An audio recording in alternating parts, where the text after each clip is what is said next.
যিনি আজকের এই যুবক ও তরুণদের ক্যারিয়ার ভাবনা শীর্ষক সেমিনারে উপস্থিত হয়ে কিছু কথা শোনার ও বলার তৌফিক দান করছেন। এজন্য সমস্ত প্রশংসা মহান আল্লাহ রাব্বুল আলামিনের জন্য, আলহামদুলিল্লাহ। অসংখ্য অগণিত দরুদ ও সালাম বর্ষিত হোক যার আদর্শ, যার রেখে যাওয়া রীতিনীতি সুন্নাত বাস্তবায়ন করায় আমাদের যাবতীয় প্রচেষ্টা মুহাম্মদ রাসূলুল্লাহ সাল্লাল্লাহু আলাইহি ওয়াসাল্লামের প্রতি।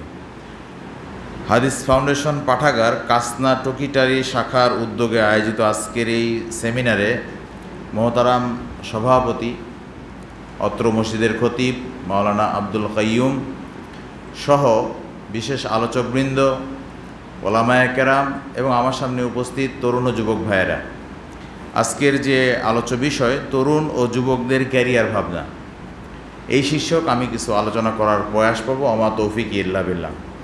সময়ের দিকে খেয়াল রেখেই আমাদেরকে আলোচনাটা করতে হবে, কাজে আপনারা মনোযোগী হয়ে শুনলে আশা করি আজকের এই আলোচনা থেকে আমরা সবাই উপকৃত হতে পারবো ইনশাআল্লাহ। শুরু করছি যে আসলে ক্যারিয়ার বলতেই যেটা আমরা বুঝি, যে আমরা বিশেষ করে এখন যারা ম্যাটেরিয়ালিস্টিক বস্তুগত বা যারা বস্তুবাদে বিশ্বাসী, বস্তুবাদ মানে দুনিয়াতে যা আছে তাই পাও, বাকির খাতায় শূন্য থাক, মানে দুনিয়াতে যা আছে দুনিয়া দুনিয়া দুনিয়া। তো যারা বস্তুগত বা বস্তুবাদে বিশ্বাসী তাদের চিন্তা ভাবনা হচ্ছে যে দুনিয়াতে যা পাও তুমি তাই অর্জন করো, আখেরাত বলে কিছু নেই, এই তাদের বিশ্বাস। কিন্তু আমরা যারা মুমিন আমরা জানি যে আমাদের আখেরাত বলে অবশ্যই গুরুত্বপূর্ণ একটা স্থান আছে, যেখানে আমাদের আমলের পরিপূর্ণ বদলা সেখানে আমাদেরকে দেওয়া হবে। যদি ভালো কর্ম করি তাহলে ভালো, আর যদি খারাপ কর্ম করি তাহলে পরিণতিটাও খারাপ, এটা আমরা জানি। পবিত্র কোরআনে মহান আল্লাহ রাব্বুল আলামিন সূরা আল ইমরানের 185 নম্বর আয়াতে আমাদেরকে স্মরণ করে দিয়েছেন, যেটা আমরা সবাই কমবেশ জানি। কেউ মারা গেলেই এই আয়াতটি বলা হয়। তো আল্লাহ তাআলা বলছেন যে যার জীবন আছে তাকে কি করতে হবে? মৃত্যুবরণ করতে হবে। তবে আল্লাহ বলছেন ওয়া ইন্নামা তুওয়াফাউনা উজুরাকুম ইয়াউমাল কিয়ামা, তবে কিয়ামতের দিন প্রত্যেককেই তার পরিপূর্ণ বদলা দেওয়া হবে। কিয়ামতের দিন তার আমলের প্রত্যেকের আমলেরই পরিপূর্ণ বদলা দেওয়া হবে। তাহলে এখানে একটা আমরা মেসেজ পেলাম যে আমাদের প্রত্যেকেরই, হিন্দু হোক, বৌদ্ধ হোক, খ্রিস্টান হোক, ইহুদি হোক, মুসলমান হোক, জৈন হোক, যেই যে ধর্মেরই হোক না কেন, তার প্রত্যেকেরই একটা বদলা তাকে দেওয়া হবে। এরপরে আল্লাহ তাআলা বলছেন ফামান যুহজিয়া আনিন নার ওয়া উদখিলাল জান্নাহ ফাকাদ ফাজ, যেই ব্যক্তি জাহান্নাম থেকে পরিত্রাণ পেল এবং জান্নাতে দাখিল হলো, ফাকাদ ফাজ, সেই ব্যক্তি সফল কাম হলো। সুবহানাল্লাহ। তাহলে এখান থেকে আমরা একটা উত্তর পেলাম যে সফল কাম হওয়ার জন্য আমাদের জাহান্নাম থেকে পরিত্রাণ এবং জান্নাতে প্রবেশ, এটাই কিন্তু সফলতা। তার মানে যদি এক কথায় বলি যে ক্যারিয়ার ভাবনা বলতে, যদি আমার যেই ক্যারিয়ার আমি গঠন করি, যদি সেই ক্যারিয়ারের মধ্যে আমার জাহান্নাম থেকে পরিত্রাণ এবং জান্নাতে প্রবেশ করার মতো যে কর্মগুলো আছে সেই কর্ম যদি থাকে, তাহলে সেটাই কিন্তু ক্যারিয়ার ভাবনা। এটা বুঝতে পারলাম কি না? তাহলে আমি যেই কর্মই করি, এক কথায় আমি যেই কাজটাই করি না কেন, সেই কাজটা যদি জাহান্নাম থেকে পরিত্রাণের জন্য হয় এবং জান্নাতে প্রবেশ করার মাধ্যম হয়, তাহলে সেটাই আমার ক্যারিয়ার ভাবনা। এখন তরুণ যুবকদের ক্যারিয়ার ভাবনা এটাই। তাহলে এটুকু কি আমরা মুখস্থ করতে পারবো ইনশাআল্লাহ? আবারও বলি, আমরা জাহান্নাম থেকে পরিত্রাণ এবং জান্নাতে প্রবেশের যে কর্মটা, যেই সমস্ত কর্ম আছে সেই কর্মগুলোই কি ক্যারিয়ার ভাবনা। এখন আমরা একটা টকশোতে ছিলাম গত বছর, একটা টকশোতে, সেই টকশোর নামটাই ছিল কিন্তু এটা, যে ক্যারিয়ার ভাবনা। আমি যখন আমাকে বলা হলো যে বিষয়টার নাম কী দেবো, যে তখন আমি ভাবলাম যে যুবকরাই থাকবে, ওই জন্য শব্দের আগে তরুণ ও যুবকদের ক্যারিয়ার ভাবনা শীর্ষক কথাটা আমি যুক্ত করেছি। এবার আপনাদের সাথে আমাদের কথা। দেখেন, মানুষের মধ্যে ক্লাসিফিকেশন আছে, শ্রেণীবিন্যাস আছে, বিভিন্ন শ্রেণীর মানুষ বিভিন্ন রকম। উদাহরণ দিই, যেমন একজন রিক্সা চালক বা একজন ধরেন যারা ডে লেবার, যারা দিন আনে দিন খায়, তাদের ক্যারিয়ার ভাবনা কি? প্রতিদিন যদি দুবেলা খাবার জোটে, এটাই তাদের ক্যারিয়ার ভাবনা, তাদের আর কিছু ভাবনা নাই। আবার আরেক দল মানুষ আছে, তাহলে এটা একটা ক্যাটাগরি, 1 নম্বর ক্যাটাগরি, এটা যারা শুধুমাত্র দুবেলা খাবার পেলেই বাস, এটাই তাদের ক্যারিয়ার ভাবনা সীমাবদ্ধ এইটুকুর মধ্যেই। আরেক দল মানুষ আছে 2 নম্বর শ্রেণী যারা, তাদের কাছে ব্যাপক পরিমাণ খাবার আছে, অর্থাৎ খাবারের মজুদ তাদের কাছে আছে, কিন্তু তাদের আরও সম্পদ চাই। এই ক্যাটাগরি আছে না আমাদের? প্রথম ক্যাটাগরির লোকও কিন্তু আছে। 2 নম্বর ক্যাটাগরি কি, যে তাদের কাছে খাবার মজুদ আছে কিন্তু তারপরও তাদের অনেক সম্পদ লাগবে, এমনকি জনগণের টাকা মেরে দিয়ে হলেও সে সম্পদ কামাই করবে। এটা হচ্ছে না আমাদের সমাজে। একজন মানুষ, আমরা বিগত সময়ে যেটা দেখলাম যে একজন ব্যক্তি যে হাজার হাজার কোটি টাকা যে দেশের বাইরে পাচার করছে, আসলে একজন মানুষ কি তার জীবনে এত টাকা দিয়ে তার কি খাবারের প্রয়োজন আছে? কিন্তু তারপর তার এটা করতে হয়েছে কেন? কারণ তার ক্যারিয়ার ভাবনার মধ্যে ছিল যে আমার খাবার যথেষ্ট নয়, আমার অনেক সম্পদের প্রয়োজন। এটা কয় নম্বর ক্যাটাগরি? 2। 3 নম্বর ক্যাটাগরি আরেক দল মানুষ আছে যাদের দুবেলা খাবারও আছে, অঢেল সম্পদ আছে, কিন্তু তাদের ক্ষমতা চাই। এই ক্যাটাগরি নেই? মিলান, আপনি এগুলো বাস্তবতার সাথে মিলাবেন। কিন্তু আমাদের এটা কিন্তু পর্যালোচনা করেছি, আমরা এটা গবেষণা করে আমরা বলছি আপনাদেরকে। 3 নম্বর ক্যাটাগরি হচ্ছে যার দুবেলা খাবার আছে, সম্পদও আছে, কিন্তু তার ক্ষমতা লাগবে, এই জন্য সে পলিটিক্স করবে, সে ক্ষমতা দিয়ে ভোট কিনবে, মানে টাকা দিয়ে ভোট কিনবে ক্ষমতার জন্য, এমনকি সে টাকা দিয়ে মানুষ মারতেও দ্বিধাবোধ করবে না ক্ষমতার জন্য। এটা কি বাস্তবতা কিনা? এই 3 নম্বর ক্যাটাগরি। তাহলে এই 3 নম্বর ক্যাটাগরি যদি এখন আমরা বলি যে আজকে সারা বিশ্বে দেখেন এই 3 নম্বর ক্যাটাগরির জন্যই কিন্তু যত মারামারি হানাহানি, আর 2 নম্বর ক্যাটাগরির জন্য যত মারামারি হানাহানি, এই 2টা ক্যাটাগরির জন্য কিন্তু হচ্ছে। কোন দুটো বলেন তো? না না না, মানে একটা হচ্ছে সম্পদের জন্য, আর একটা হচ্ছে ক্ষমতার জন্য। এই দুটোর কারণে কিন্তু সারা পৃথিবীতে গোলমাল। এই 3 শ্রেণী বাদ দেন। এবার আরেকটা শ্রেণী আছে যারা অল্প কিছু সংখ্যক খাবার থাকলেও খুশি, সামান্য কিছু সম্পদ থাকলেও খুশি, ক্ষমতা হলেই কি আর না হলেই কি, কিন্তু তারা সম্মান নিয়ে বেঁচে থাকতে চায়। আছে না এরকম? এই যে যারা সম্মান নিয়ে বেঁচে থাকতে চায়, আজকের এই তরুণ যুবক ভাইদেরকে আমরা সেই ভাবনাটাই দিয়ে দিতে চাই। আপনারা কি বুঝতে পারলেন বিষয়টা? আমরা বলতে চাই ওই জীবনটা আমার কি দরকার? আমি বাংলাদেশের একজন শ্রেষ্ঠ ধনী ছিলাম, কিন্তু আজকে ওই ধনী ফ্যামিলিতে একটা রিক্সা চালকের মেয়েও তার ওই পরিবারে বিয়ে দিতে চাইবে না। কি বাস্তবতা নয়? কারণ তাদের তো নিজের নিরাপত্তাই নাই এখন। তারা তো এখন নিজেদের পরিচয়টাই আত্মগোপন করে রেখেছে, বলতে পারছে না যে নিজেদের কোথায় লুকিয়ে আছে, কোথায় কি আছে। তাহলে এখান থেকে কি প্রমাণ হলো যে আমরা তাহলে আজকে যে 4টা ক্যাটাগরির কথা বললাম, এবার আপনারা বলেন আপনারা কোন ক্যাটাগরিতে থাকতে চান? বলেন, মানে সেটা কি? পৃথিবীতে খাওয়া দাওয়া আল্লাহ তাআলা, দুনিয়া আল্লাহ আমাদের রিজিক দিয়েই পাঠিয়েছেন, আমরা খাবার পাবোই, টাকা পয়সা আল্লাহ যতটুকু আমাদেরকে দিয়েছেন সেটা আমরা পাবোই, আবার আমরা ক্ষমতাও যদি কখনো আল্লাহ দেন সেটা আমরা পেয়ে যেতে পারি। কিন্তু সম্মান যদি চলে যায়, নেভার কাম ব্যাক, এটা কিন্তু কখনোই আর ফিরে আসে না, তাই না? তাহলে আপনি কি বুঝতে পারছেন যে আমাদের সম্মানের জন্য এই পৃথিবীতে লড়াই করে চলতে হবে ইনশাআল্লাহ? রাজি আছেন ইনশাআল্লাহ? এবার রাসূলুল্লাহ সাল্লাল্লাহু আলাইহি ওয়াসাল্লাম হাদিসে কি বলছেন দেখেন। রাসূল হাদিসে বলছেন যে কুল্লুল মুসলিমি আলাল মুসলিমি হারামুন, একজন মুসলমানের জন্য আরেকজন মুসলমানের জন্য হারাম। কি কি? দামুহু, তার রক্ত। এখন দেখেন, রক্তপাত করা এটা তো আমাদের রাজনৈতিক অঙ্গনে এটা তো একবারে খেলনার মতো। খেলনা যেমন গুলি করে না মানুষ, আজকে আমাদের রাজনৈতিক অঙ্গনে কি খেলনার মতো গুলি করা হচ্ছে না? মানুষ মেরে দেওয়া হচ্ছে না, অস্ত্র দিয়ে, ধারালো অস্ত্র দিয়ে মারা হচ্ছে। অথচ আল্লাহ রসুল বলছেন যে এটা কি? হারাম, রক্তপাত করাটা হারাম। একজন মুসলমান আরেকজন মুসলমানের রক্তপাত করাটা কি? হারাম। ও মালুহু, এবং তার সম্পদ ছিনিয়ে নেওয়াও কি? হারাম। আর আমাদের হচ্ছে কি রাজনৈতিক অঙ্গনে? উদাহরণস্বরূপ, আপনাদের কোনো এক ভাইয়ের টাকা, আপন ভাইয়ের টাকা আপনি মেরে দিয়েছেন, বা সম্পদ আপনি মেরে দিয়েছেন, অন্যায়ভাবে আপনি ভক্ষণ করছেন। কাল কিয়ামতের মাঠে আল্লাহ তাআলা আপনাকে বলবেন না যে তুমি যে তোমার ভাইয়ের সম্পদ অন্যায়ভাবে ভক্ষণ করেছিলে তুমি তাকে বুঝিয়ে দাও? বলবে কি না?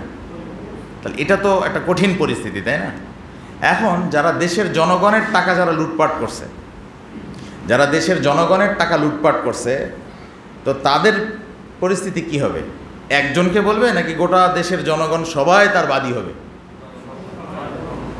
তাহলে দেখেন তাদের সম্মান দুনিয়াতেও যেমন চলে গেছে, কাল কিয়ামতের মাঠে তো আরও যাবে, এটা তো আরও বাকি আছে, ঠিক না? তো এইটা ছিল একটা মেসেজ। এবার রসুল শেষে বলছেন ও ইরদহু, এবং তার সম্মান ছিনিয়ে নেওয়াও কি হারাম। তাহলে কয়টা বিষয়? একটা হচ্ছে তার রক্ত, আরেকটা কি তার সম্পদ, আরেকটা কি তার সম্মান। আমাদের আহলে হাদিস সমাজে, আমাদের ভাই তো চলে গেলেন, আমাদের আহলে হাদিস সমাজে একটা চরম সমস্যাকে জানেন, আমরা কিন্তু আলহামদুলিল্লাহ কারো রক্তপাত করি না, ঠিক না? কারো অন্যায়ভাবে আমরা সম্পদও কেড়ে নিই না, কিন্তু সম্মান কেড়ে নেওয়াটা এটা আমরা একেবারেই ছাড়ি না। কি বাস্তবতা না? মানে কে আলেম আর কে জাহেল দেখার সুযোগ নাই, পাইছি সুযোগ, বাস কুপকাত করে দিলাম। ফেসবুকে একটা বিষয় ভাইরাল হয়ে গেছে, বাস তাকে নিয়ে এবার সমালোচনা শুরু। অথচ রাসূলুল্লাহ সাল্লাল্লাহু আলাইহি ওয়াসাল্লাম বলছেন এগুলো হারাম। আজকে অনলাইন মিডিয়ার ভাইদেরকে আমরা বলবো, এই আজকের এই মিডিয়ার ভাইদের মাধ্যমে, যে যারা আজকে আলেম ওলামার সম্মান নিয়ে ছিনিমিনি খেলছে, এরা মনে রাখবেন এরা কখনোই মুসলমানের প্রকৃত শুভাকাঙ্ক্ষী হতে পারে না। কারণ মনে রাখবেন, যখন মানুষ আলেমদের কাছ থেকে বিশ্বাস হারিয়ে ফেলবে, তখন মানুষ কিন্তু সব নাস্তিক হয়ে যাবে। কেন? কারণ মানুষ তখন আলেমদেরকে আর বিশ্বাস করবে না, সবাই মনে করবে যে আলেমরা মানে ধোঁকাবাজ।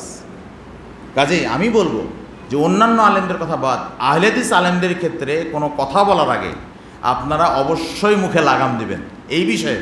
তারা যদি ভুলও করে, অন্তত আপনি অন্তত সতর্ক সাবধান থাকবেন যে তার বিষয়ে আপনি কিছু বলেন না, কারণ তার সম্মান ছিনিয়ে নেওয়া এই অধিকার আপনাকে দেওয়া হয়নি। তার ভুল আছে, এই ভুল ধরার জন্য আলেম ওলামা আছে, তার ভুল ধরার জন্য আপনি আমি কাজ করার প্রয়োজন নেই। মনে থাকবে ইনশাআল্লাহ। আজকের আলোচনার যে আমাদের মূল বিষয় ক্যারিয়ার ভাবনা, তাহলে আমরা কি আজকে আপনাদেরকে এই পর্যন্ত ক্যারিয়ার ভাবনার সমাধানটাকে দিতে পেরেছি কি? আপনারা কি বুঝতে পারছেন? এটা কি আপনার মনে থাকবে ইনশাআল্লাহ? আমাদের সমাজে 4 ক্যাটাগরির মানুষ আছে, কিন্তু আমাদেরকে সম্মানের সাথে বেঁচে থাকতে হবে। আল্লাহ তাআলা আমাদের সবাইকেই সম্মানের সাথে এই দুনিয়াতে বেঁচে থাকার তৌফিক দান করুক, আমিন। এবার আমরা যে টপিক নিয়ে আলোচনা করব সেটা হচ্ছে আমাদের যুবক ভাইদের সমস্যাটা কোথায়। আজকে একটা যুবক ভাইকে যদি জিজ্ঞাসা করা হয় যে ভাই আপনার জীবনের লক্ষ্য কী, অধিকাংশ মানুষ লক্ষ্যহীন, সে কি করবে সে জানে না। মনে রাখবেন যে আজকে আমাদের যুবকদের মধ্যে একটা যে চরম সমস্যা, সেটা পশ্চিমারা বলছে যে ব্যক্তি স্বাতন্ত্রতাবাদ, মি মি মি আনানিয়া, আমিত্ব, আমি আমি আমি। আজকে আমার পরিচয় দেওয়া হয়েছে, তাই না? পরিচয় দেওয়া হয়েছে আমি কেন্দ্রীয় প্রচার সম্পাদক বাংলাদেশ যুব সংঘ। এখন স্বাভাবিকভাবে চিন্তা করেন যে একটা যখন সংগঠনে কেউ থাকে, তখন তাকে কিন্তু বেশ কিছু ক্রাইটেরিয়া ফলো করে একটা পর্যায়ে, কখনো শাখা, কখনো এলাকা, যেমন আপনার এখানে একটা শাখার দায়িত্বশীল আছে, শাখা থেকে কখনো এলাকায় যেতে পারে, এলাকা থেকে কখনো উপজেলায় যেতে পারে, উপজেলা থেকে জেলায় যেতে পারে। এবার জেলায় যদি পারফরমেন্স ভালো হয়, একটা পর্যায়ে এরকম সারা বাংলাদেশে বিভিন্ন জেলা আছে, তাদের মধ্য থেকে ক্যাটাগরি ভাগ করে একজনকে কেন্দ্রে নেওয়া হয়। তো এটা তো একটা কঠিন প্রসেস না? এবার আমাদের যুবক ভাইরা করছে কি, যেহেতু এই প্রসেসটা একটু কঠিন, কিন্তু এই প্রসেসটা কিন্তু যাচাই বাছাই করে হয়। ফলে কি হচ্ছে, আমাদের যুবক ভাইদের মধ্যে একটা ব্যাধি ঢুকে গেছে যে আমি এই প্রসেসে আর যাব না। আমি কি করব? আমি একটা টিভি খুলে ফেলবো, আমি টিভি খুলে ফেলে আমি নিজেই পরিচালক হয়ে যাব। তাহলে তো আমার এত প্রসেস ফলো করা লাগতেছে না, আমি তো নিজেই টিভির মানে এখন হয়ে গেছে বিষয়টা এরকম যে সে কোনো কম্পিটিটিভ জায়গায় যেতে চাচ্ছে না। কিন্তু মনে রাখবেন, পৃথিবীটা কিন্তু কম্পিটিশনের বাইরে নয়। তাই আমি বলবো যে এটা কিন্তু ক্যারিয়ার নয়। এটা কি ক্যারিয়ার কোনটা? যে আপনি প্রতিযোগিতামূলক অংশগ্রহণ করে আপনি সেখানে ভালো পারফরমেন্স করে আপনি এগিয়ে গেছেন, আপনি নিজেই নিজেকে একটা পর্যায়ে নিজে দাঁড় করাচ্ছেন আর নিজে বলতেছেন যে আপনি অমুক জায়গার অমুক। তাহলে এটা তো একটা হাস্যকর পরিস্থিতি, তাই নয় কি? না আপনারা কি মনে করেন? এটা কি বাস্তবতা নয়? এখন আপনাদেরকে যদি আমরা গল্প শোনাই যে আসলে আমরা এই পদ্ধতিতে কেন যাচ্ছি, অথচ আমরা রাসূলুল্লাহ সাল্লাল্লাহু আলাইহি ওয়াসাল্লামের সাহাবীদের পদ্ধতি কী ছিল সেটা একটু দেখি তো। আবু বকর সিদ্দিক রাদিয়াল্লাহু আনহু, ওমর রাদিয়াল্লাহু আনহু, ওসমান রাদিয়াল্লাহু আনহু, আলী রাদিয়াল্লাহু আনহু, তারা কি আগে থেকে নিজেকে নেতা হওয়ার জন্য নিজেরা কি আলাদা কোনো এরকম কিছু করছিলেন নাকি? তারা কিন্তু সবাই একসাথেই ছিলেন। তাদের মধ্যে তাকওয়ায়, জ্ঞানে, যোগ্যতায় যে এগিয়ে গেছে সেই কিন্তু পরবর্তী খলিফা হয়েছে। তারপরে এভাবে কিন্তু ক্যাটাগরি হয়েছে। কিন্তু আমরা কি করতেছি? এই সব বাদ, ধরেন আমরা একটা পর্যায়ে আছি, সেই পর্যায় থেকে আমি নিজেকে পরিচালক বানিয়ে দিয়েছি। এই বিষয়টা কিন্তু আমাদের একটা ব্যাধি, এখান থেকে আমাদের ফিরিয়ে আসতে হবে। রাজি আছেন ইনশাআল্লাহ? আচ্ছা, এটা বুঝতে পারছেন তো আমি কী মেসেজটা দিতে চেয়েছি? 2 নম্বর যে বিষয়টা আমরা বলবো সেটা হচ্ছে যে এখন আমাদের সমাজের যুবকদের মধ্যে যুবকরা সমাধান খুঁজে পাচ্ছে না যে আমাদের আদর্শবান ব্যক্তির নাম কি। বলেন তো কী নাম? এটা তো আপনি খুব মানে সস্তাভাবে উত্তর দিয়ে দিলেন, কোনো কঠিন কোনো বিষয় মনে হলো না, তাই না? কিন্তু আমাদের অধিকাংশ যুবক ভাইরা যারা কেউ মারা গেলে বলে শহীদ, নাকি বলে না? তো শহীদ কেন বলা হয় আমরা কি জানি এই বিষয়ে? দেখুন, রাসূলুল্লাহ সাল্লাল্লাহু আলাইহি ওয়াসাল্লাম বলছেন, মান কুতিলা ফি সাবিলিল্লাহ ফাহুয়া শহীদ ওমান মাতা ফি সাবিলিল্লাহ ফাহুয়া শাহিদ। যেই ব্যক্তি আল্লাহর রাস্তায় যুদ্ধ করতে করতে নিহত হলো সেই ব্যক্তি কি? শহীদ। ওমান মাতা ফি সাবিলিল্লাহ ফাহুয়া শহীদ। যে ব্যক্তি আল্লাহর রাস্তায় থেকে মৃত্যুবরণ করলো সেও কি? ওয়াইন মাতা আলা ফিরাশি, যদি ওই ব্যক্তি বিছানায় মৃত্যুবরণ করে। সুবহানাল্লাহ। তার মানে আপনি যদি আল্লাহর পথে থাকেন আর আপনার মৃত্যু যদি বিছানাতেও হয়, তাও আপনি কি শহীদি মৃত্যুর মর্যাদা আপনি পাবেন। তাহলে একটা বিষয় চিন্তা করেন, তাহলে আল্লাহর রাস্তা কোনটা? আল্লাহর রাস্তা কি এই যে আমাদের প্রচলিত যে গণতান্ত্রিক সিস্টেম যেটা আমাদের উপস্থাপক বলে গেলেন, এটা কি আল্লাহর রাস্তা? আজকে আমাদের খুতবা ছিল সঠিবাড়িতে, তো সেখানে আমরা একটি বিষয় উদ্ধৃতি দিয়েছি, আপনাদেরকে সেটা বলে যাই যে আমরা এখানে সবাই কিন্তু সূরা ফাতিহা পাঠ করি না? সূরা ফাতিহা জানি না এখানে কোনো মুসলমান মনে নাই, সবাই সূরা ফাতিহা পাঠ করি। একটু খেয়াল করেন, এখানেই কিন্তু আমাদের মেসেজটা আছে। এখন চিন্তা করেন সূরা ফাতিহায় কি বলা হচ্ছে? ইহদিনাস সিরাতাল মুস্তাকিম, হে আল্লাহ আপনি আমাকে কি দেখান? সরল সঠিক মত দেখান। ঠিক হলো? সরল সঠিক মত দেখান, ঠিক হলো? কি হলো বলেন তো? পথ দেখান। আচ্ছা বলেন তো, বাংলাদেশের জনগণ, পৃথিবীর অধিকাংশ জনগণ মতের উপরে আছে নাকি পথের উপরে আছে? তাহলে যদি কেউ মতের উপরে থাকে, তাহলে সে যদি আল্লাহকে বলে, এ আল্লাহ তুমি আমাকে সঠিক পথ দেখাও, সরল সঠিক পথ দেখাও, সিরাতুল মুস্তাকিমের পথ দেখাও, ও কি মতের উপরে আছে? ও কি আদৌ পথ পাবে? কারণ চলে তো মতের উপরে, কোন শায়েখ কি বলেছে, কোন ইমাম কি বলেছে, তাহলে সে কি আদৌ এই সিরাতুল মুস্তাকিমের পথ পাবে? পাবে না। কিন্তু এই জন্যই মুআয ইবনে জাবাল রাদিয়াল্লাহু আনহু তিনি বলছেন, ও আম্মা জাল্লাতুল আলিম, আলেমদের ভুলের ব্যাপারে তিনি বলছেন, ফাইনিহতাদা ফালা তুকাল্লিদুহু দীনাকুম। মুআয বিন জাবাল বলছেন যে আলেমদের ভুলের ব্যাপারে তোমরা সাবধান থেকো। যদি আলেমরা যদি হেদায়েতের উপরেও থাকে, আলেমদের তিনি বলছেন একটা আলেম যদি হেদায়েতের উপরেও থাকে, ফালা তুকাল্লিদুহু দীনাকুম, তবুও তোমরা তার তাকলিদ করো না। কথা ক্লিয়ার কিনা? যখন আপনি মত মানতে যাবেন তখন তো তার তাকলিদ হয়ে যাচ্ছে, আর যখন আপনি তার পথটা অনুসরণ করবেন তখন তো আপনি দলিল প্রমাণ অনুযায়ী মানছেন। বিষয়টা বোঝা যাচ্ছে কিনা? ডাক্তার জাকির নায়েকের একটা কথা আপনাদেরকে স্মরণ করে দিই। উনি কিন্তু প্রায় বলতেন যে আমি কিন্তু ইসলামে একজন জিরো, মনে আছে? এই কথাটার মধ্যে কিন্তু অনেক গভীরতা মানে রয়েছে। কি দেখেন, কারণ ইসলামের মধ্যে যা আছে তাই, আপনি যদি নতুন করে কিছু বাড়ান তাহলে ওটাকে কি বলা হয়? বিদআত বলা হয়, তাই না? আর যদি আপনি ছেড়ে দেন তাহলে তো আপনি হয়ে গেলেন মুরজিয়া। তাহলে ইসলামে যা আছে সেটাই মেনে নেওয়া, তার মানে কি নতুন করে ইসলামে সংযোজন করার কোনো কিছু নাই। তার মানে পৃথিবীতে যে সমস্ত ওলামায়ে কেরাম আছেন তারা নতুন করে কোনো মতামত, নতুন করে কিছু যুক্ত করেননি, বরং তারা কি করেছেন, যে ইসলামটা ছিল সেই ইসলামটাই মানুষের কাছে কি করছেন? ডেলিভার করছেন, প্রচার করেছেন। তার মানে কি আমাদের কোনো ক্রেডিট আছে? তাহলে আমরা কি করতেছি? আমরা কোরআন হাদিসটাই আপনাদের সামনে উপস্থাপন করছি। যদি নতুন করে কিছু বলি তাহলে আপনি কি বলবেন? আরে বেদাত বলবেন না? তাহলে আমাদের তো কোনো ক্রেডিট নেই। তার মানে ইসলামে যা আছে সেগুলোই আমরা পড়াশোনা করতেছি, ওগুলোই আপনাদের সামনে ডেলিভার করছি। তো যেটা বলছিলাম যে আল্লাহর কাছে আমরা চাচ্ছি সিরাতুল মুস্তাকিমের পথ, আর চলছে কিসের উপরে? মতের উপরে, যার কারণে আমরা হেদায়েত থেকে বিচ্ছিন্ন। 2, আরও ক্লিয়ার করছেন আল্লাহ কি, সিরাতাল লাযিনা আনআমতা আলাইহিম, হে আল্লাহ আপনি তাদের পথ দেখান যাদের প্রতি আপনি কি করেছেন? অনুগ্রহ করেছেন। কাদেরকে আল্লাহ অনুগ্রহ করেছেন কেউ বলতে পারবেন?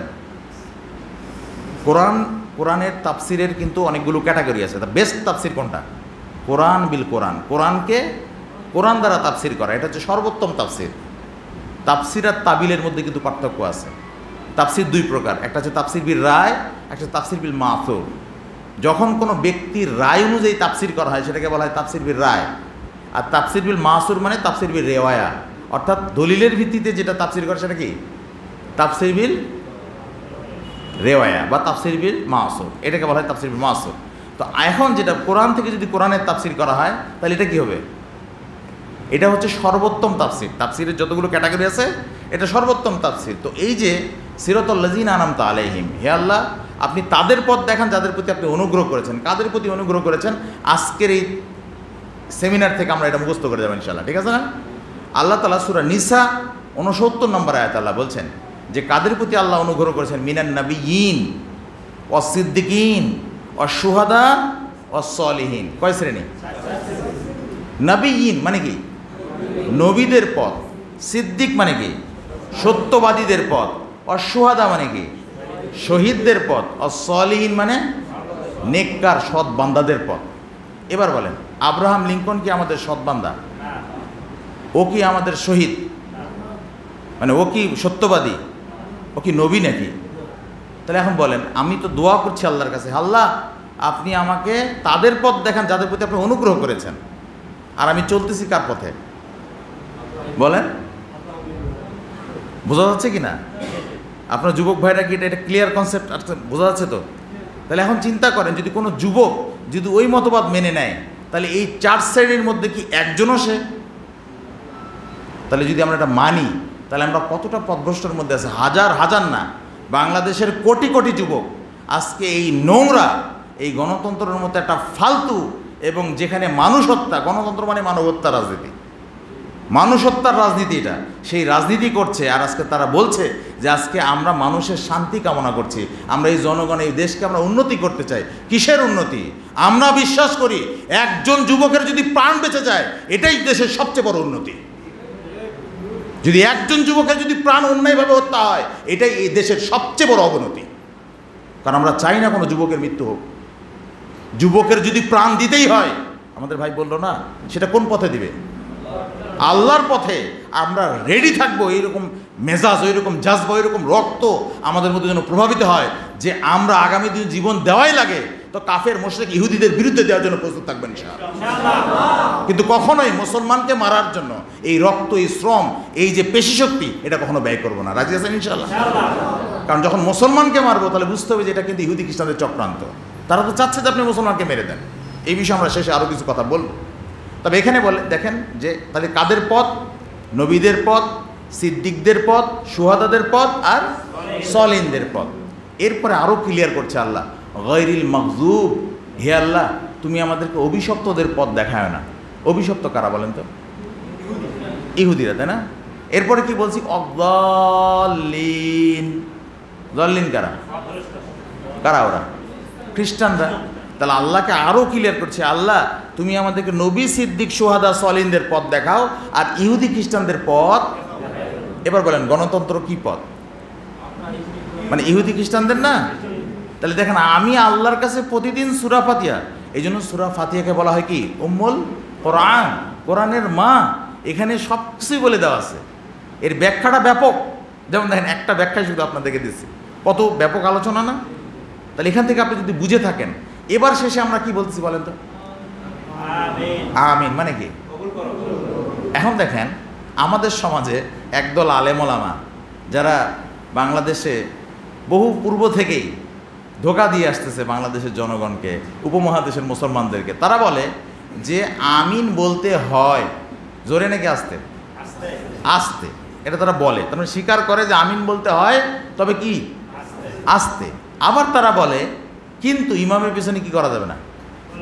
সূরা ফাতিহা পড়া যাবে না। এবার একটু বাস্তবতার সাথে মিলে দেখেন, আমরা একটু আগে কোন সালাত পড়লাম? মাগরিবের সালাত পড়লাম। তো মাগরিবের প্রথম 2 রাকাত জোরে কেরাত নাকি আস্তে কেরাত? তো জোরে কেরাত যখন হলো তখন ইমাম সাহেব কেরাত শেষ করলো, আমরাও আমিন বললাম। যারা জোরে আমিন বলি জোরে বললাম, আর যারা ধরেন আস্তে আমিন বলার লোক তারা আস্তে বললো। মিলল তো নাকি? কিন্তু যখন 3য় রাকাতে যখন যাচ্ছেন ইমাম, তখন তো জোরে কেরাত নাকি আস্তে? আস্তে কেরাত। তো আস্তে কেরাত ইমাম সাহেব আস্তে আস্তে সূরা ফাতিহা পাঠ করলো, আমরাও আস্তে আস্তে পড়লাম যারা আমরা আহলুল হাদিস। এবং আমাদের যখন সূরা ফাতিহা শেষ করলো আমরা তখন আমিন বললাম। কিন্তু যারা সূরা ফাতিহা পড়বে না কিন্তু আমিনটা আস্তে বলবে, তো তারা কখন বললো? এর পয়েন্টটা খেয়াল করেন, আমি কিন্তু অনেক পর্যালোচনা করছি এটা নিয়ে। আমি কিন্তু এটা নিয়ে অনেক পর্যালোচনা করেছি, একটু আপনি বিবেক দিয়ে চিন্তা করেন।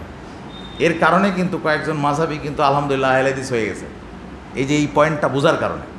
এবার চিন্তা করেন, আসরের যে 4 রাকাত ফরজ, এটা কি জোরে কেরাত নাকি আসতে? তাহলে যে বলা হচ্ছে যে সূরা ফাতিহা পড়ার দরকার নেই, কিন্তু আমিনটা আসতে বলতে হবে, তো ওই আসরে যে 4 রাকাত সালাত যারা পড়বে তারা আমিনটা কখন বলবে? আমি তো আমিন বলবোই, কারণ আমার সূরা ফাতিহা পড়তে হয়, আমার সূরা ফাতিহা শেষ হবে, আমি আমিন বলবো আসতে, আমার তো মিলল। কিন্তু উনার মিলল কোথায়? উনি কখন আমিন বলবে? উনি তো সূরা ফাতিহা পড়ায়নি, সে ওনার। বোঝা যাচ্ছে কিনা? তাহলে এটা যে ধর্মের নামে ধোঁকাবাজি, এটা কি বোঝা যাচ্ছে না? এখন আপনি বলেন, আমি যদি এখন বলি যে সারা বাংলাদেশের অধিকাংশ মানুষ সিরাতুল মুস্তাকিমের পথ থেকে দূরে, অধিকাংশ মানুষ আব্রাহাম লিঙ্কন তথা বিজাতীয় মতবাদ, গণতন্ত্র, সেকুলারিজম, ন্যাশনালিজম এবং জাতীয়তাবাদের যে বিশ্বাসটা নিয়ে যে আছে, এই বিশ্বাসগুলো মানতেছে এই জন্য কারণ অধিকাংশ মানুষের কাছ থেকে সূরা ফাতিহা এবং আমিন ছিনিয়ে নেওয়া হয়েছে। এই বিষয়টা তাই না? কারণ সূরা ফাতিহার মূল মর্মার্থ ছিনিয়ে নেওয়া হয়েছে এবং এখানে শেষে যে আমিন বলা, এটাও ছিনিয়ে নেওয়া হয়েছে। অথচ ইহুদি খ্রিস্টানরা মুসলমানদের দুটো কাজে খুবই ঈশ্বর নিতে হয়, একটা কি সালাম দিলে, আর একটা কি আমিন বললে। তো আমি যদি বলি যে জোরে আমিন বললে ইহুদিদের লাগতে পারে, তো আপনার লাগে কেন? আপনি কি ইহুদি হলেন নাকি? এদের লাগে, আবার ওরা আবার আমাদেরকে কি বলে? নাউজুবিল্লাহ, হোয়াট ইজ দিস? মানে চোরের মায়ের কেমন হয়ে গেল না বিষয়টা? এই জন্য আমরা বলবো যে এটা হটকারিতা করার কিছু নাই। আমরা বলতে চাই যে আপনারা ধর্মের প্রকৃত যে অনুসরণটা সেটা করার জন্য ফিরে আসেন ইনশাআল্লাহ। এটা কি আমাদের দাওয়াত থাকতে পারে না তাদের কাছে? এবার আপনাদেরকে এই মেসেজের দিকে ফিরে নিয়ে আসি। এটা ছিল সূরা ফাতিহা শিক্ষার একটা অংশ। এবার যে কথাটা আমরা বলতে চাইবো তা হলো আমাদের আদর্শবান ব্যক্তি কে? মুহাম্মদ রাসূলুল্লাহ সাল্লাল্লাহু আলাইহি সাল্লাম। অথচ দেখেন আজকে আমাদের বাস্তবতাটা কি? আজকে আমাদের স্কুল কলেজে কি পড়ানো হচ্ছে খেয়াল করেন তো দেখি। আজকে আমাদের স্কুলে আমাদেরকে শেখানো হচ্ছে রবি ঠাকুরের পদ্য গদ্য। তিনি কত সালে নোবেল পেয়েছেন? 1913 সালে গীতাঞ্জলি কাব্যের জন্য তিনি নোবেল পুরস্কার পেয়েছেন। এগুলো তো আমারও পড়া লাগছে ভাই, তাহলে এগুলো মুখস্থ করছি আমরা, তাই না? বঙ্কিমচন্দ্র চট্টোপাধ্যায় মুসলমান নাকি হিন্দু? শরৎচন্দ্র চট্টোপাধ্যায় মুসলমান নাকি হিন্দু? সুকুমার, প্রমোদ চৌধুরী, তাহলে হিন্দুদের জীবনী তো পড়া লাগলো, তাদের কাব্যগ্রন্থ পড়া লাগলো। এমনকি আপনি দেখেন যে আমরা যদি বলি যে মুসলমান যেই মনীষী যাদের আছে, কাজী নজরুল ইসলাম থেকে শুরু করে আরও যারা আছে, এদেরও কিন্তু জীবনী পদ্য গদ্য আমাদের পড়তে হয় না? অথচ যদি পাল্টা প্রশ্ন করি যে বাংলাদেশ 90% মুসলমানের দেশ বাংলাদেশ, যেই বাংলাদেশে প্রত্যেকটা মানুষই অন্তত নিজেদের যদি রক্ত যদি মানে প্রবাহিত করতে হয় তাও রাজি আছে, কিন্তু রসুলের নামে যদি কেউ বাজে কথা বলে এটা মানতে রাজি নাই। তাহলে এখন সেই রসুলের জীবনী, এদের জীবনী যদি আমাকে সিলেবাসে পড়াতে হয়, তাহলে আমরা কি এই দাবি জানাতে পারি না যে আগামী দিনে প্রত্যেকটা ক্লাসে একটা খণ্ড খণ্ড আকারে হলেও এমনকি বিশ্ববিদ্যালয় পর্যন্ত রসুলের জীবনীটা পড়াটা বাধ্যতামূলক করা হোক? এবং আমরা বলবো যে ওদের যদি অমুসলিমদের জীবনীটা আমাদেরকে পড়তে হয়, তাহলে ওই সমস্ত অমুসলিমদেরকেও মুহাম্মদুর রাসূলুল্লাহ জীবনী পড়াটা বাধ্যতামূলক করা হোক। তবেই আমরা চাইবো যে তবেই প্রকৃত সফলতা। এই সফলতার দিকে আপনার রাজি আছেন ইনশাআল্লাহ? কাজে প্রকৃত সফলতার পথ আমরা খুঁজে পাচ্ছি না। রসুলের জীবনী আমরা কেন পড়বো না সাল্লাল্লাহু আলাইহি সাল্লাম? অথচ আল্লাহ কি বলছেন? মান সাল্লা আলাইয়া সালাতান সাল্লাল্লাহু আলাইহি আলা বিহা আশরা, যে ব্যক্তি রসুলের প্রতি কয়বার দরুদ পাঠ করলো? একবার দরুদ পাঠ করলে আল্লাহ কতবার তার প্রতি রহমতের দৃষ্টিতে তাকান? 10 বার রহমতের দৃষ্টিতে তাকান। সুবহানাল্লাহ। অথচ সেই রসুলের জীবনী আজকে আমাদের পাঠ করা হচ্ছে না। ফলে কি হচ্ছে? আমাদের ক্লাসগুলোতে আজকে রহমত নাজিলের জায়গায় এখন গজব নাজিল হচ্ছে। বাস্তবতা কি তাই নয়? আগামী দিনে যেমন কথায় কথায় তো আমাদের এখন আন্দোলন হয় ঢাকায়, তো আগামী দিনে যদি কখনো আমাদের পক্ষ থেকে এই যে আপনাদেরকে একটা বিষয় দেওয়া হবে যে দেখেন এটা একটা কোর্স, সিরাত কোর্স। কি কোর্স? সিরাত কোর্স, রসুলের জীবনীর উপর একটা কোর্স। এই কোর্সটা আমরা করছি এবং এই কোর্সের মাধ্যমে আমরা আসলে কি চাচ্ছি? আমরা চাচ্ছি আপামর জনসাধারণের মাধ্যমে একটা জনসমর্থন এবং একটা দাবি উঠুক, যেই দাবিটা এইটা যে আগামী দিনে যদি কখনো আমাদের ঢাকাতে কোনো আন্দোলন করতে হয়, যে রাসূলুল্লাহ সাল্লাল্লাহু আলাইহি ওয়াসাল্লামের জীবনীটা প্রত্যেকটা ক্লাসে এমনকি বিশ্ববিদ্যালয় পর্যন্ত সবার জন্য রসুলের জীবনী পড়াটা বাধ্যতামূলক করা হোক। তখন আপনারা থাকবেন ইনশাআল্লাহ? এটা আপনাদের কাছে একটা আপিল থাকলো, এটা মনে রাখেন। এখন আপনাদেরকে যে কথাটা আমরা বলতে চাইবো তা হলো যে এখন আমাদের রাসূলুল্লাহ সাল্লাল্লাহু আলাইহি ওয়াসাল্লামের যে আদর্শ, এই আদর্শটা যদি আমরা এখন বাস্তবায়ন করতে চাই, তাহলে কি এখন আদর্শ বাস্তবায়ন করতে গেলে আমাদের কি প্রচলিত রাজনীতি করতে হবে নাকি রাসূলুল্লাহ সাল্লাল্লাহু আলাইহি ওয়াসাল্লামের রাজনীতি করতে হবে? তো রাসূলুল্লাহ সাল্লাল্লাহু আলাইহি ওয়াসাল্লামের রাজনীতি কি, এটা একটু আমরা সংক্ষেপে জেনেই আজকে আমরা আমাদের আলোচনা শেষ করবো ইনশাআল্লাহ। এখন চিন্তা করেন, আজকে যদি আমরা ইহুদি খ্রিস্টানদের কথা বলি, আজকে ইহুদি খ্রিস্টানরা কী করছে? মুসলমানদেরকে নির্বিচারে মারতেছে, তাই না? ফিলিস্তিনের গাজায় মুসলমানকে মারছে, কাশ্মীরে মুসলমানদেরকে মারছে, এমনকি বিশ্বের বিভিন্ন দেশে মুসলমানকে তারা মারতেছে, তাই না? কিন্তু এই ইহুদি খ্রিস্টানরা যে মুসলমানকে মারছে, এর জন্য কি তাদের টাকা পয়সা ব্যয় হচ্ছে না? তাদের মিলিটারি ব্যয় হচ্ছে না? সামরিক বাহিনী লাগতেছে না? তাদের সম্পদ ব্যয় হচ্ছে না? সময়, তাহলে তাদের সময় ব্যয় হচ্ছে, তাদের অর্থ ব্যয় হচ্ছে, তাদের মিলিটারি ব্যয় হচ্ছে। এত কিছু ব্যয় করে তারা কাকে মারছে? মুসলমানকে মারছে। এবার একটা বিষয় খেয়াল করেন, বাংলাদেশে তাহলে দুজন মুসলমান দুই দল করে, এই দুই দল যখন তারা করে তখন এরা যে পরস্পরকে মেরে দিচ্ছে, এখন তাহলে আমি যদি বলি যে ওইখানে পারমাণবিক বোমা মারতেছে, তাহলে বাংলাদেশে ওই ইহুদি খ্রিস্টানরা কি এমন পারমাণবিক বোমা মারছে যে এই পারমাণবিক বোমার কারণে আজকে একজন যুবক ভাই আরেকজন যুবক মুসলমান ভাইয়ের রক্ত নিতেও দ্বিধাবোধ করছে না? কি সেই পারমাণবিক বোমার নাম বলেন তো? সবাই একসাথে বলেন তো দেখি। এটা কি বুঝতে অসুবিধা হচ্ছে? কারণ এই গণতন্ত্র প্রতিষ্ঠার জন্য আজকে মুসলমান ভাই ভাই পরস্পর মারমুখী হয়ে যাচ্ছে, অথচ এরাই যখন ঈদের সালাতে আসে তখন যে দলই করুক না কেন একই ইমামের পিছনে তারা রুকুতে যায়, একই ইমাম যখন সেজদায় যায় তখন ওরাও সেজদায় যায়, যখন মসজিদে সালাত আদায় করতে আসে পায়ে পা কাঁধে কাঁধ মিলিয়ে, এমনকি ইমাম যখন রুকুতে যায় তখন তারাও রুকুতে যায়, ইমাম সেজদায় গেলে তারাও সেজদায় যায়, ইমাম সালাম ফিরে তারাও সেজদায় সালাম ফেরায়। তাহলে দেখেন, যখন মসজিদে আসতেছে তখন আল্লাহর ইবাদত করছে, তাই তাদের মধ্যে কোনো ভেদাভেদ নাই। আর যখন রাজনীতি করতে যাচ্ছে তখন তো আল্লাহর ইবাদত হচ্ছে না, ওখানে হচ্ছে আব্রাহাম লিঙ্কনের ইবাদত। ফলে ওখানে যায় কী হয়ে যাচ্ছে? পরস্পর হানানি হচ্ছে না? তাহলে আমরা কি এটা চাইবো না যে যেই ভাইগুলো আজকে পায়ে পা কাঁধে কাঁধ মিলিয়ে মসজিদে এক, তারা যেন রাজনীতির ক্ষেত্রে এক হয়? আল্লাহ কবুল করুক, আমিন। এবং এই মেসেজটা আমরা দিতে চাই যে আজকে এই গণতন্ত্রের যে চরম ফাঁকি, এই ফাঁকিবাজির কারণে আজকে দেখেন প্রত্যেকটা মুসলমান আজকে আমরা পরস্পর মানমুখী হয়ে গেছি, অথচ আগামী দিনে আমাদের কি হবে এটা আমরা বুঝে উঠতে পারছি সহজেই, যে দুই পাশেই কুফরি রাষ্ট্র। বাংলাদেশকে কয়টা দেশ ঘিরে আছে? দুটা কি কুফরি রাষ্ট্র না? তো এই কুফরি রাষ্ট্র যদি আমাদের এই ভূখণ্ডের প্রতি যদি হাঁ করে চেয়ে থাকে, তখন আমরা তো পরস্পরকে মারামারিতে ব্যস্ত। পরিস্থিতি কী হবে একটু ভেবে দেখেন তো। জ্ঞানীগুণী যারা যুবক ভাই আছেন তাদের জন্য একটা মেসেজ দিয়ে রাখলাম, একটু ভালো করে চিন্তা করবেন যে আজকে এই যুবক ভাইদেরকে আমাদের চ্যালেঞ্জ, এদেরকে ফিরিয়ে আনতেই হবে। কারণ পবিত্র কোরআনে সূরা মায়েদা 32 নম্বর আয়াতে আল্লাহ বলছেন যে যদি কোনো ব্যক্তিকে অন্যায়ভাবে কেউ হত্যা করে, তাহলে কি করলো সে? কতালান নাসা জামিয়া, সে যেন সমগ্র মানব জাতিকে কি করলো? আর যদি বাঁচিয়ে দেয়, আহইয়া নাসা জামিয়া, সে যেন সমগ্র মানব জাতিকে কি করলো? আর আপনি কোন রাজনীতি করবেন? মানুষ মারার রাজনীতি করবেন নাকি মানুষকে বাঁচার রাজনীতি করবেন? তো আমাদের এই আজকের এই তালিমি বৈঠক মানে এই সেমিনারের মাধ্যমে একটা যুবক যদি আরেকটা যুবককে যদি ফিরিয়ে আনতে পারে ওই পথ থেকে, তাহলে আমরা কি বলতে পারি না সে সারা মানব জাতিকে বাঁচিয়ে দেওয়ার কাজটা করলো? পারবো ইনশাআল্লাহ দাওয়াতি কাজ করতে? আল্লাহ তাআলা আমাদের সবাইকে এই কাজগুলো বেশি বেশি করার তৌফিক দান করুক। আর এখানে আরেকটা মেসেজ, আজকে আমাদের যে শিক্ষা, এই শিক্ষার মধ্যে সুদ আর জাকাত, বলেন তো কোনটা আছে শিক্ষায়? আপনি বলছেন সুদ, তাহলে সুদ হারাম নাকি জাকাত হারাম? তো যেটা হারাম সেটা আপনার সিলেবাসে আছে, আর যেটা ফরজ সেটা সিলেবাসের মধ্যেই নেই। তাহলে আমাদেরকে আরেকটা দাবি ওঠা দরকার না? যেই সুদি ব্যবস্থার কারণে নিজের মায়ের সাথে জেনা করার পাপ হয়, সেই সুদি অঙ্ক করে আজকে আমাদের সন্তানরা সুদের সাথে লিপ্ত হয়ে যাচ্ছে, অথচ জাকাত সম্পর্কে আমাদের কোনো ধারণাই নেই।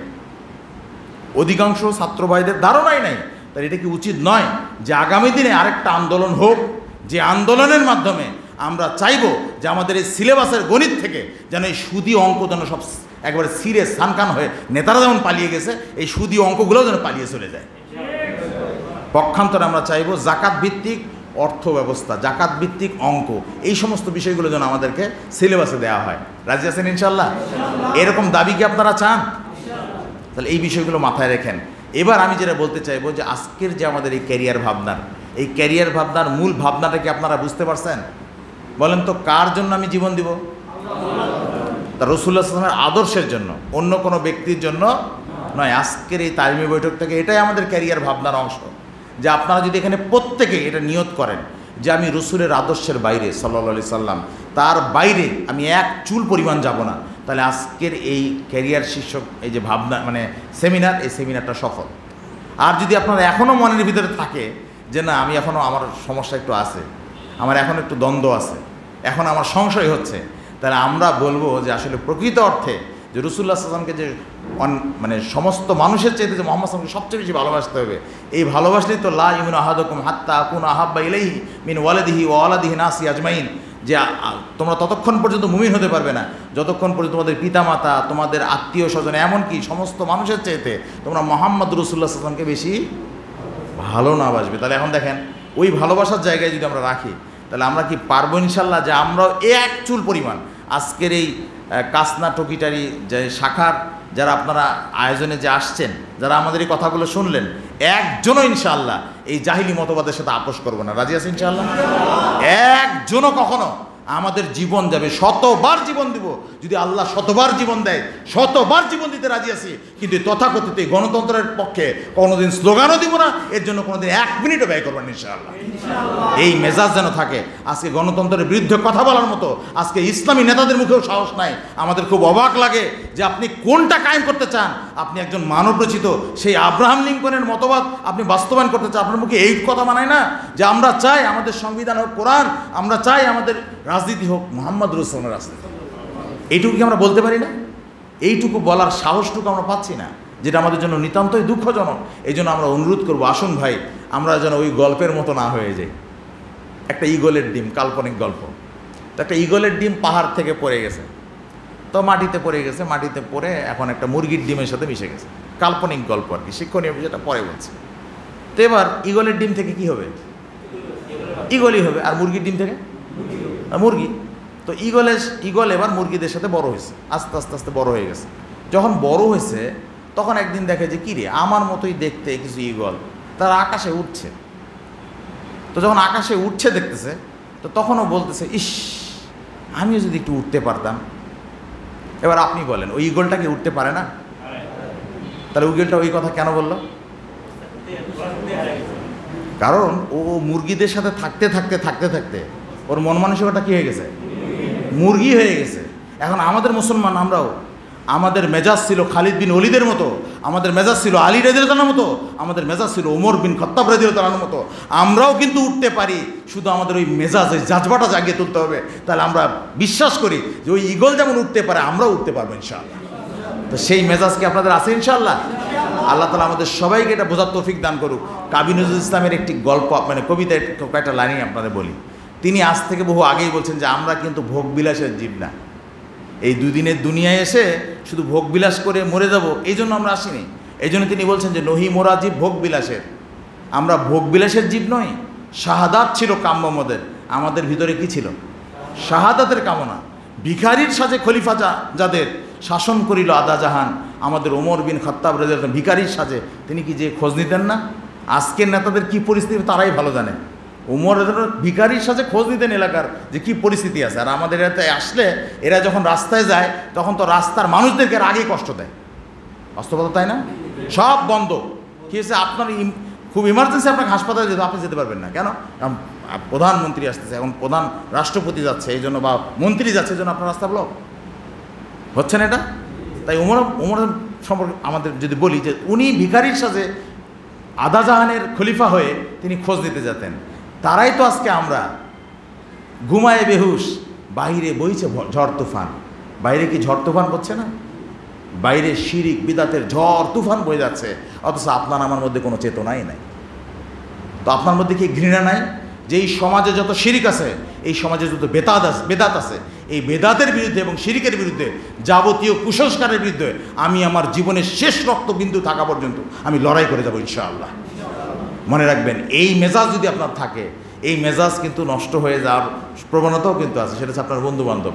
ওই যে মুরগিদের সাথে বন্ধুত্ব করলে তো তাই হবে। তো মুরগিদের সাথে বন্ধুত্ব করবেন নাকি ঈগলদের সাথে করবেন?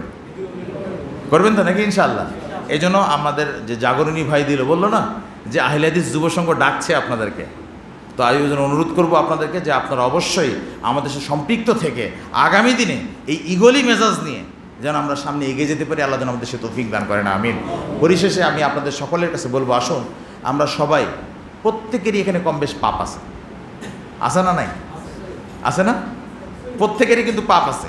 তাহলে পাপের জন্য কি আমাদের তওবা করতে কোনো আপত্তি আছে? তো আমরা সবাই কি বলবো এখন? তো একবার তওবা পাঠ করি ইনশাল্লাহ। বলেন আস্তাগফিরুল্লাহ, আস্তাগফিরুল্লাহ আল্লাযী লা ইলাহা ইল্লা হুয়াল হাইয়ুল কাইয়্যুম ওয়া আতুবু ইলাইহি।